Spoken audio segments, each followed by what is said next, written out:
അളിയ എന്നും കൊന്നും ഇങ്ങനെ നടന്നാൽ മതിയോ? രക്ഷപ്പെടണ്ടേ? ഒരു പരിപാടി ഉണ്ട്, പിടിച്ചാലോ? ലക്ഷങ്ങളെ പരിപാടിയെ പിടിക്കാവും. കണ്ണാകുണ്ട പരിപാടിക്ക് ഞാൻ ഇല്ല. ഉള്ള കാര്യം ഇപ്പോഴേ അങ്ങ് പറഞ്ഞേക്കാം. അളിയ ചെറിയ പരിപാടിയൊന്നും ഞാൻ പ്ലാൻ ചെയ്തിട്ടില്ല. ഇത് സംഭവം വേറെ ഒന്നുമല്ല, ഡൽഹിയിൽ നിന്ന് വണ്ടി ഇറങ്ങും. അളിയ ആ ഐഡിയ സൂപ്പർ ഐഡിയ കേട്ടോ. അങ്ങനെ ബുദ്ധിയില്ലെന്ന് ആരളിയ പറഞ്ഞത്? ഒക്കെ ഉണ്ട്, പക്ഷേ അളിയ ഒരു പ്രശ്നമുണ്ട്. എന്താ പ്രശ്നം? 20 ലക്ഷം രൂപയാവും. കുഴപ്പമില്ല, നമ്മൾ സംഘടിപ്പിക്കാം. പഞ്ചായത്തിൽ നീട്ടിയ ഒരു വീടും 3 സെന്റ് വസ്തു എനിക്കുണ്ട്, കൊടുക്കാം. അല്ലെങ്കിൽ പണയം വെക്കാം.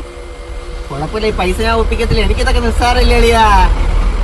പറഞ്ഞാ ചവിടെ മാറി തെണ്ടി ഒരു ബിസിനസ് അല്ലയോ? ലക്ഷങ്ങൾ എന്തോ ഇത്ര കിളി. നിങ്ങൾ ലക്ഷങ്ങളോ കോടികളോ പ്ലാൻ ചെയ്യും, ചായ കുടിക്കാൻ വരുന്ന അത് ഷെയറാണ്. 17 രൂപ അങ്ങോട്ട് അക്കൗണ്ടിൽ കിടപ്പുണ്ടാ. നിന്റെ അക്കൗണ്ടിൽ എല്ലാം കിടപ്പുണ്ടാ? ദൈവം താഴെ എന്റെ അക്കൗണ്ടിൽ പൈസ ഒന്നുമില്ലല്ലോ. വീട് ചായ കുടിക്കാൻ കാശില്ല, എന്നാ ബിസിനസ് വലിക്കാൻ നടക്കുന്നത്. എന്നിട്ട് ഇറങ്ങി ഞാൻ കൊടുത്താളാൻ കാശ്.